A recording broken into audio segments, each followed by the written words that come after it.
At 10:06 a.m., May 26, 1940, off the northern coast of France, the English Channel holds its breath. Operation Dynamo, the evacuation of Dunkirk, has just begun, though the Admiralty estimates success will rescue perhaps 45,000 men. Over 338,000 Allied troops wait on the beaches, pressed against the sea by German Army Group B. The shore artillery echoes across 9 miles of open water. Vice Admiral Ramsay, commanding from Dover Castle's underground tunnels, has requisitioned every available vessel, destroyers, minesweepers, passenger ferries, but the math is unforgiving. Large ships cannot reach the shallow beaches. A signal reaches the Ministry of Shipping. Gather all available small craft. By evening, BBC broadcasts will ask civilian boat owners to report to the Thames. The request seems desperate, almost absurd. In German headquarters, intelligence officers dismiss the evacuation as futile. They have not yet calculated what 800 privately owned vessels might accomplish in 9 days. The sand at Dunkirk stretches wide and exposed on May 25, 1940, at 07:42 a.m. Sergeant Thomas Wallace of the 2nd Battalion, Royal Norfolk Regiment, wakes to the percussion of German 150 Blätter howitzers ranging the beach.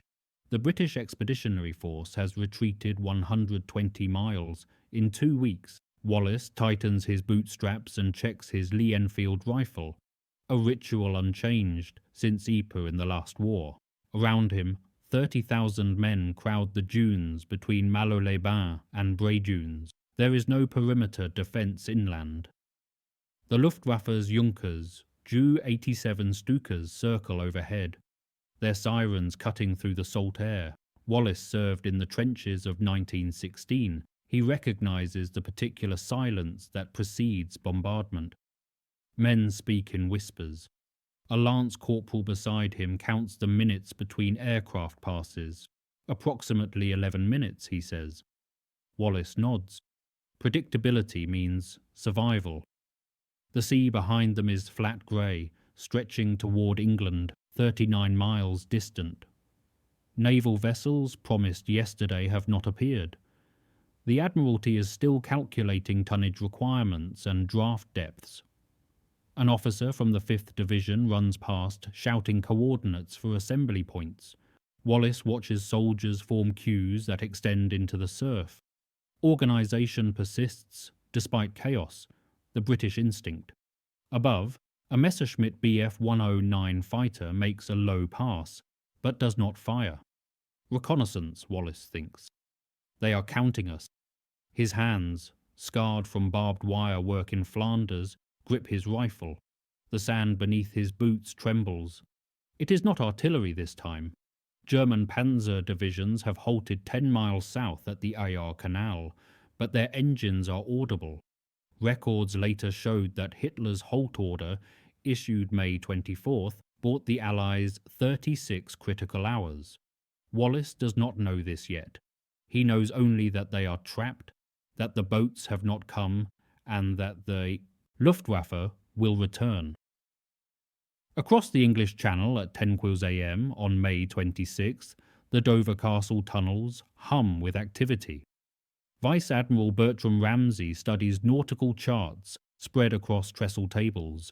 The evacuation, codenamed Operation Dynamo after the room's electrical generator, faces immediate constraints. Dunkirk's harbour can accommodate perhaps 45 ships simultaneously. The Eastern Mole, a narrow wooden breakwater extending 4,000 feet, was built for cargo, not for men climbing aboard under fire. Ramsay's staff calculates that destroyer capacity is 750 men per vessel, but loading time averages 4 hours. The arithmetic is brutal. Captain William Tennant arrives to assume command as senior naval officer at Dunkirk. His orders: organise the beach evacuation and maximise throughput. Tennant, a signals specialist, understands systems. He examines tide tables, Low tide exposes 800 yards of sand. Men must wade through surf to reach boats. High tide narrows the beach to 300 yards, compressing the target area for German bombers. There is no optimal solution. The Admiralty has requisitioned 39 passenger ferries, 40 minesweepers, and 36 destroyers for the initial wave. Ramsay knows these numbers are insufficient. A memo from the Ministry of Shipping suggests supplementing naval assets with civilian vessels. The proposal seems desperate. Small boats, fishing trawlers, pleasure yachts, Thames barges have neither armour nor trained crews, yet they draw less than 4 feet of water. They can reach the beaches. At 14 hours, Ramsay authorises the civilian mobilization. BBC broadcasts that evening request boat owners along England's southeast coast to report their vessels. No explanation is given. The call reaches yacht clubs, fishing villages, and river ports. Some owners will sail themselves. Others will hand over keys to naval personnel they have never met. Captain James Alderson, commanding HMS Crescent, a C-class destroyer, receives orders to cross the channel and begin ferry operations. His vessel can reach 36 knots and carries 4-inch guns, but Crescent's draft is 11 feet. The ship cannot approach within 600 yards of shore. Alderson studies the tide charts. He will need the little boats. On Dunkirk beach at 02:00 p.m., May 27, 1940, the first civilian vessels arrive. Wallace watches from the dunes as a fishing trawler named Miriam enters the bay. The boat is 63 feet long, wooden hulled, painted dark blue. Its captain, Eric Denson, is a mackerel fisherman from Ramsgate. Denson has crossed the channel 16 times in his career, always in daylight, always in fair weather. Today the sea is choppy and German aircraft circle like gulls. Miriam's engine coughs as Denson throttles back near the surf line. The boat draws 4 feet aft, less forward.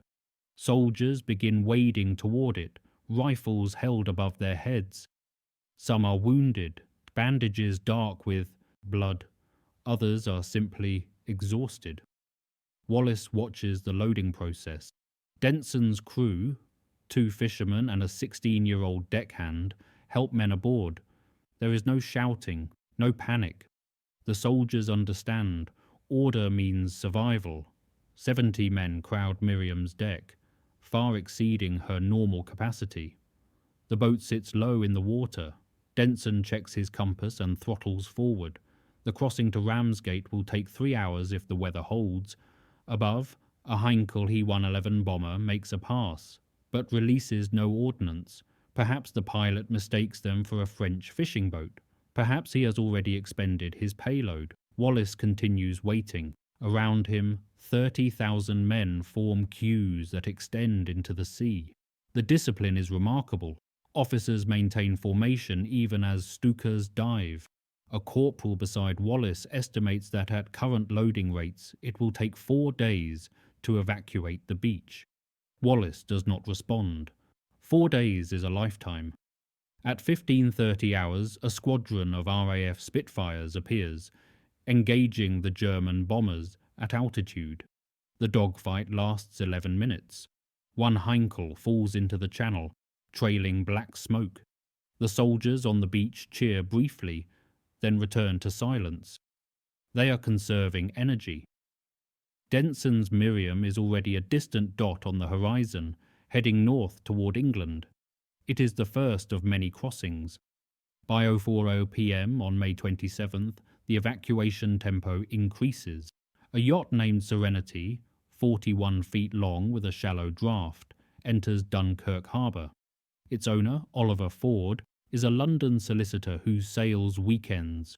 Ford received the BBC call and volunteered immediately. He brought no crew. His usual sailing partner declined. Naval personnel assigned him 2 Royal Navy ratings, who have never sailed a yacht. Serenity manoeuvres toward the Eastern Mole, where soldiers descend iron ladders. The yacht rocks violently in the wake of a departing destroyer. Ford steadies the wheel while the ratings help men aboard.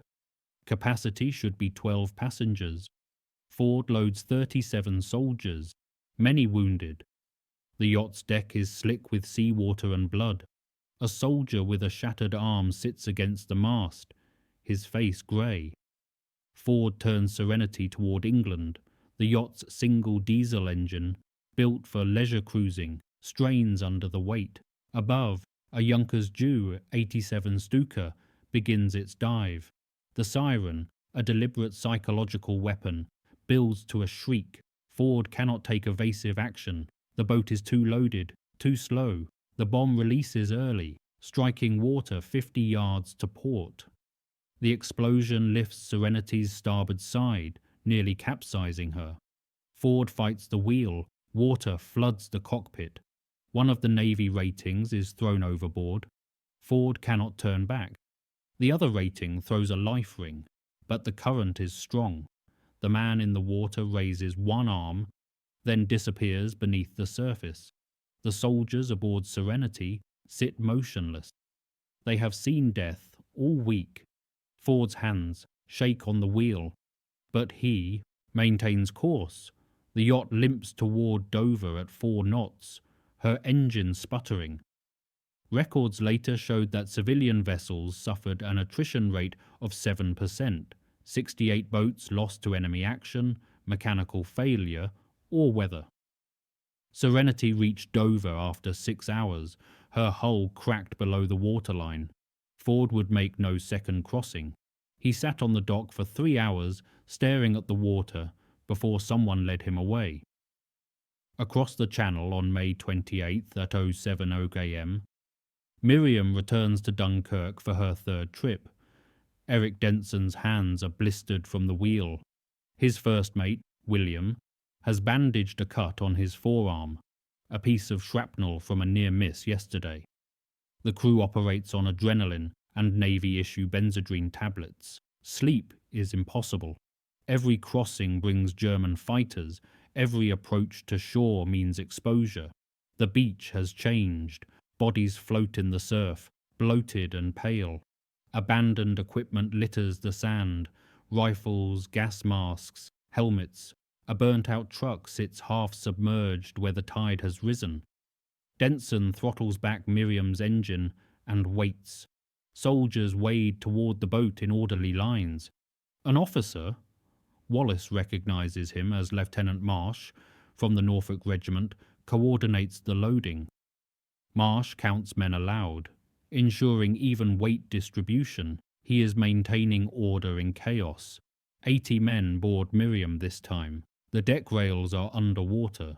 Denson calculates weight versus freeboard. Too many men and the boat will swamp in any swell. Too few and the crossing is inefficient. He makes the decision. Move now. The engine groans as Miriam turns seaward. At 09:15 hours, a Messerschmitt Bf 109 strafes the boat. Bullets punch through the wooden hull above the waterline. One soldier is hit in the leg, the femoral artery severed. He dies before anyone can apply a tourniquet. 2 others are wounded.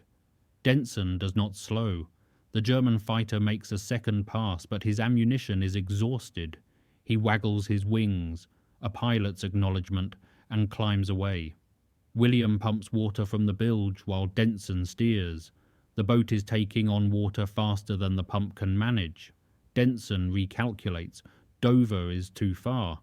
He diverts to Ramsgate, the nearest port. Miriam reaches harbour at 11:40 hours, listing 7 degrees to starboard. The soldiers disembark in silence. Denson ties up, examines the hull damage, and signals the harbour master. Repairs will take 4 hours. Then he will return to Dunkirk. In Dover Castle's tunnels, at 1400 hours on May 28th, Vice Admiral Ramsay reviews casualty reports. 3 destroyers sunk, HMS Wakeful, Grafton, and Grenade, with combined losses of 640 men. The Luftwaffe is targeting larger vessels systematically. German bombers operate from airfields in Belgium, only 20 minutes flight time from Dunkirk. RAF Fighter Command provides cover, but their Hurricanes and Spitfires must return to England to refuel. There are gaps in protection. Ramsay adjusts the plan. Larger ships will evacuate at night when German bombers are grounded. Daylight operations will rely on small boats. The little ships, now numbering over 400, become the primary evacuation asset. It is an improvisation born from necessity. Captain Tennant at Dunkirk Harbour organises the flow. He has established assembly points along the mole and beach. Military police maintain order. Wounded soldiers receive priority. Engineers from the Royal Army Service Corps build makeshift piers from abandoned trucks driven into the surf at low tide. The trucks provide platforms for soldiers to walk out to waiting boats. It is crude but effective. A telegram from London reaches Ramsay. Prime Minister requests daily totals. Churchill wants numbers. Ramsay's staff compiles data. May 27th, 7,500 men evacuated. May 28th, 17,900. The rate is accelerating, but it is not enough. German Army Group B is advancing. Intelligence estimates the perimeter will collapse by June 3rd. Ramsay makes a decision. He will run destroyers into the harbour at dawn, load rapidly, and withdraw before full daylight. Risk is acceptable if throughput increases. He drafts orders and dispatches them via signal lamp to ships offshore.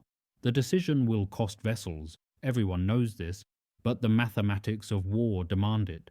At 18 hours, HMS Crescent makes her fourth crossing. Captain Alderson watches the French coast approach through binoculars. Smoke from burning oil tanks obscures Dunkirk. The city is dying, but the mole is still intact, and men still wait. Alderson orders his crew to battle stations. They will load until the decks cannot hold another man. Wallace finally reaches the mole at 22 palace hours on May 28th. He has waited 48 hours on the beach, standing in queues, diving for cover during air raids, watching men drown in the surf. His unit, what remains of it, numbers 23 soldiers from an original company of 120. They climb the wooden ladder onto the mole, their boots slipping on seaweed. HMS Sabre, a V-class destroyer, is tied alongside. Naval ratings guide soldiers aboard. Wallace counts the seconds. Organisation amid catastrophe. 700 men pack Sabre's deck. There is no space to sit. Men stand shoulder to shoulder, rifles held vertical. The destroyer's captain orders lines cast off. At 22:47 hours, Sabre departs Dunkirk at 28 knots. The crossing will take 90 minutes. Wallace grips a stanchion as the ship cuts through swells. Around him, soldiers are silent. Some pray.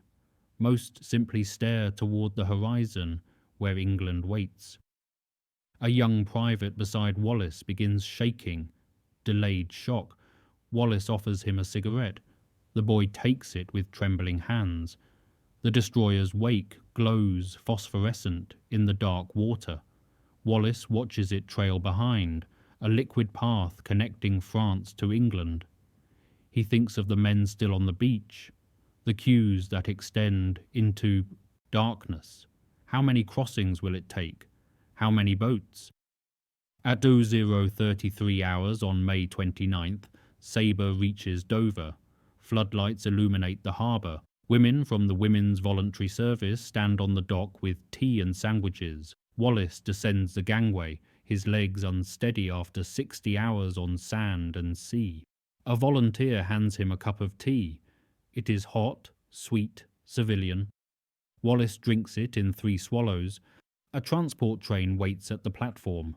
Wallace and his men board. The train will take them to a staging area inland.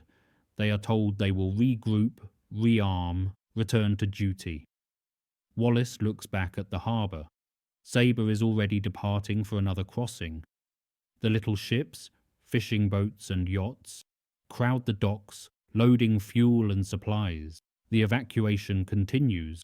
On May 29th at 08 Willis hours, Denson takes Miriam to Dunkirk for the 6th time. He has slept 4 hours in 3 days. His crew operates on instinct. The boat's engine has developed a knock, piston wear, or carbon buildup. Denson adjusts timing and prays it holds. They cannot stop for repairs now.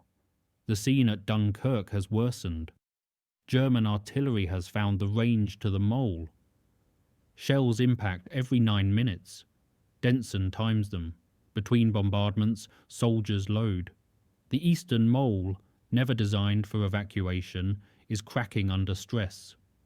Wooden pilings splinter. Still, men queue along its length. Miriam takes position alongside. Denson's deckhand, the 16-year-old named Peter, helps soldiers aboard. Peter does not speak anymore. He lost his voice on the second crossing. Whether from shouting or shock, Denson cannot say. The boy simply works, mechanical and efficient. 90 men crowd Miriam this trip. The boat sits dangerously low. Denson recalculates. If the engine fails mid-channel, they will sink. But leaving men behind is unthinkable. He throttles forward. Miriam clears the harbour at 09:42 hours. At 10:15, a formation of Heinkel, He 111 bombers appears. RAF Spitfires intercept, but 3 bombers break through. They target the shipping lanes. Denson watches bombs fall, black dots against grey sky. Impacts blossom white, then grey. A yacht 400 yards ahead takes a direct hit. The boat disintegrates. Debris and bodies scatter across the water. Denson steers around the wreckage. There is no time to search for survivors. Miriam continues north. The engine's knock grows louder. Oil pressure drops. Denson nurses the throttle, whispering to the machinery as if it were alive. The boat shudders but moves. At 13:20 hours, Miriam reaches Ramsgate. The engine dies as they enter harbour. Perfect timing or divine intervention, Denson does not care which. Engineers swarm the boat. They estimate 8 hours for repairs. Denson accepts this. He walks to a pub, drinks 2 pints in silence, and falls asleep at the table. When he wakes, the sun is setting. Time for another crossing. By May 29th at 12 p.m., the evacuation's rhythm has stabilised. Ramsay's staff records 68,000 men evacuated since May 27th. The rate is 47,000 per day, triple the Admiralty's initial estimate. The little ships, operating in rotations, maintain constant flow. Destroyers run night missions. Civilian boats work dawn to dusk. The system functions through exhaustion and improvisation. Wallace, recalled to duty after 12 hours rest, returns to Dover as part of a rearguard unit. The British Expeditionary Force will make a final stand, holding the Dunkirk perimeter while others evacuate. Wallace accepts this without complaint. Someone must be last. At the front line, 5 miles south of Dunkirk, soldiers from the 1st and 2nd Divisions dig defensive positions. German probing attacks intensify. Panzer units have resumed movement, testing the perimeter. RAF reconnaissance reports enemy armour concentrations. The final assault is imminent. In Dover Castle at 16 hours, Ramsay receives Churchill's latest inquiry. When can operation conclude? Ramsay estimates June 2nd, possibly June 3rd, if weather holds. The Prime Minister's response is terse. Continue maximum effort. At Dunkirk, Captain Tennant stands on the mole, watching the tide. High water at 18:47 hours. He calculates how many vessels can tie up simultaneously, 14 if they nestle closely. Every berth must be used. Every minute counts. Tennant signals the offshore fleet. Send everything you have. The call brings chaos and coordination in equal measure. Destroyers, minesweepers, trawlers, yachts, vessels crowd the approaches. Naval officers on harbour patrol organise the flow with signal lamps and shouted orders. A yacht collides with a fishing boat. Both sustain minor damage and continue operations. There is no time for formality. At 19:30 hours, a shout ripples through the queues on the beach. They're pulling back. German artillery has ceased firing. Reconnaissance aircraft circle but do not attack. The reason becomes clear at 21 heated hours when RAF bombers strike German positions south of Dunkirk. Bomber Command has diverted resources to support the evacuation. The respite will be brief, but it is enough. That night, 47,000 men board ships. May 30th, 1940, at 03 am, the wind shifts northwest, bringing rain. Denson takes Miriam into Dunkirk through pre-dawn darkness. Visibility is 50 yards. He navigates by compass and instinct. The French coast a dim glow of fires. The eastern mole emerges from gloom, still standing, still functioning. Loading proceeds by flashlight. Soldiers are soaked, shivering. Many have thrown away their rifles to swim to boats when queues collapsed. They climb aboard Miriam in silence, too exhausted for speech. Denson counts 95 men. The boat's freeboard is 6 inches. Any swell will swamp them. At 04:17 hours, Miriam departs.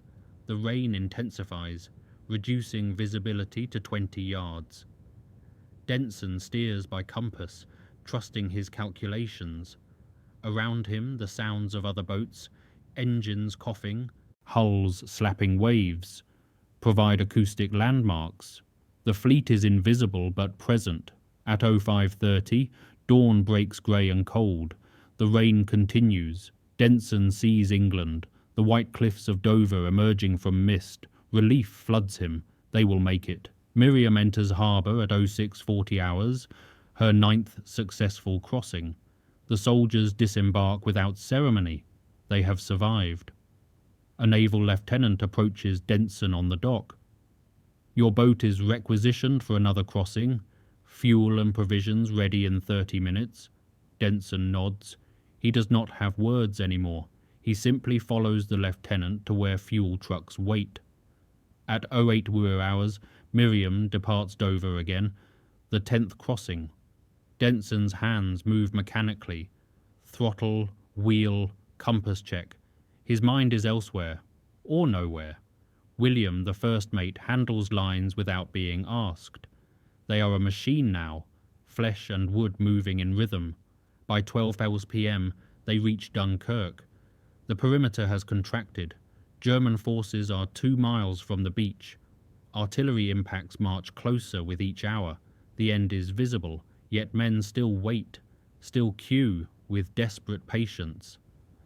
Miriam loads 103 soldiers this time, the deck rails fully submerged. Denson knows it is too many. He leaves anyway. Some risks are required. The crossing takes 4 hours. Miriam lists dangerously, but reaches Ramsgate at 16:15 hours. 10 crossings complete, over 900 men saved. On May 31st at dawn, the perimeter collapses. German artillery saturates the beach. Stukas dive in squadrons. Unchallenged, RAF fighters have exhausted fuel reserves. Wallace, dug in with his rearguard unit, watches enemy infantry advance across open ground. The evacuation enters its final phase. At 07:30 hours, Captain Tennant sends his last signal from Dunkirk. BEF evacuated. The message is premature but strategic. Churchill needs positive news. In reality, 40,000 French soldiers remain, along with the British rear guard. Tennant stays to coordinate their withdrawal. Destroyers make kamikaze runs into the harbour, loading under direct fire. HMS Express takes shrapnel through her funnel but maintains steam. HMS Malcolm embarks 1,200 men in 17 minutes, a record that will not be broken. The ships withdraw trailing smoke and flame. Denson arrives at 09 hours. Miriam is alone now. Most civilian boats have been withdrawn. The risk is too great, but Denson received no orders to stop. He navigates through floating debris and bodies, reaching the mole for his 11th crossing. French soldiers board, men from the First Army who have held the perimeter while the British evacuated. They are silent, exhausted, betrayed. Denson does not speak French. He simply gestures. Climb aboard. 117 men crowd the deck. Miriam's engine strains under the weight. At 10:42 hours, German artillery finds Miriam's range. A shell impacts 30 yards to starboard, the explosion lifting the boat's stern. The rudder jams. Denson fights the wheel, unable to steer. William crawls aft and hammers the rudder post with a wrench. Metal screams. The rudder breaks free. Denson regains control. They limp toward England at half speed. The engine's knock has become a scream. Pistons are failing. Denson calculates 12 miles to Dover. Current speed 4 knots, 3 hours. The engine must survive 3 hours. At 13:55 hours, Miriam enters Dover Harbour. The engine seizes as they reach the dock. Catastrophic failure, cylinders fused. But they are home. The French soldiers disembark, kissing the ground. Denson sits at the wheel, unable to move. William touches his shoulder. "It's done," he says. Denson nods. 11 crossings. Miriam will sail no more. In London on June 4th, 1940, at 22 hours, Winston Churchill addresses Parliament. The speech is broadcast across Britain. His voice, heavy with gravity, frames Dunkirk. Wars are not won by evacuations. Yet his tone shifts. There was a victory inside this deliverance. The numbers tell their story. Operation Dynamo evacuated 338,226 men between May 27 and June the 4th, 7 times the Admiralty's estimate. The Royal Navy deployed 222 naval vessels and requisitioned 861 civilian craft. British losses: 6 destroyers, 3 hospital ships, 9 large ferries, and 230 civilian boats. German forces captured 40,000 Allied troops and killed or wounded 16,000. The British abandoned 633 artillery pieces, 2,442 guns, and 75,000 vehicles. Wallace, billeted in a Hampshire barracks, listens to Churchill's speech on a mess hall radio. Around him, soldiers smoke and play cards. They are alive. That is sufficient. Churchill's words, "We shall fight on the beaches," prompt no visible reaction. The men have already fought on beaches. Now they rest. In Dover, the little ships return to their harbours. Fishing boats resume commercial work. Yachts are moored at clubs. The transformation from military to civilian happens without ceremony. Owners repair damage privately. Some boats carry scars, bullet holes, shrapnel gouges that will persist for decades. Others sink in their berths, too damaged to save. Denson returns to Ramsgate. Miriam sits at anchor, her engine destroyed. A marine surveyor declares her unseaworthy. Denson accepts this. He sells the boat for scrap value and buys another trawler. He will return to fishing mackerel off the coast, but on calm days he will see the French shore and remember. The Ministry of Shipping compiles records. 861 civilian vessels participated. 68 were lost, 7% attrition. The largest yacht evacuated 760 men in one crossing. The smallest boat, a 14-foot dinghy, made 3 trips carrying 7 soldiers each time. The statistics document an improbable reality. Ordinary people accomplished what professional military planners deemed impossible. Records do not capture everything: the exhaustion, the fear, the silence of men who saw too much. On June 5, 1940, at 8 a.m., Wallace stands at Dover's edge, watching the channel. The evacuation has ended. The beaches of Dunkirk are empty now, occupied by German forces. Smoke still rises from the burning city. a funeral pyre visible across 39 miles of water. Wallace survived. Most of his unit did not. He carries their names in a notebook, written in pencil. 23 men from 120. The mathematics of survival. He does not yet know whether survival is luck or burden. Across England, 338,000 men dispersed to camps and billets. They will be re-equipped, retrained, and redeployed. The war has only begun. France will fall in 3 weeks. Britain will stand alone, but the men of Dunkirk will form the core of armies that fight in North Africa, Italy, and Normandy. The amateur army, dismissed by German intelligence, will become professional through endurance. Historians will debate Operation Dynamo for decades. Was it strategic victory or tactical disaster? The loss of equipment was catastrophic. Britain's army evacuated without its weapons, yet the preservation of trained manpower allowed continued resistance. Churchill's phrase, "a miracle of deliverance," enters legend, but the men who were there speak rarely of miracles. They speak of boats and queues and the weight of wet uniforms. In Dover Castle, Vice Admiral Ramsay files his final report. The document is clinical: dates, tonnages, losses, lessons learned.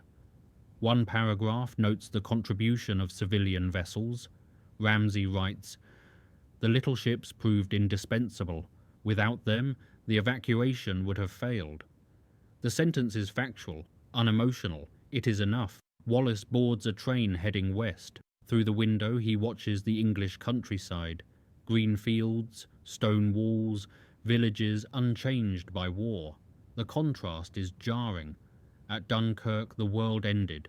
Here it continues. Wallace closes his eyes and sleeps. The notebook in his pocket contains 23 names. They are witnesses now, permanent passengers. Wallace will carry them through Africa and Europe, through victory and peace. The amateur army of Dunkirk will become memory, then history, then myth. But for Wallace it remains immediate: the sand, the water, the boats that came,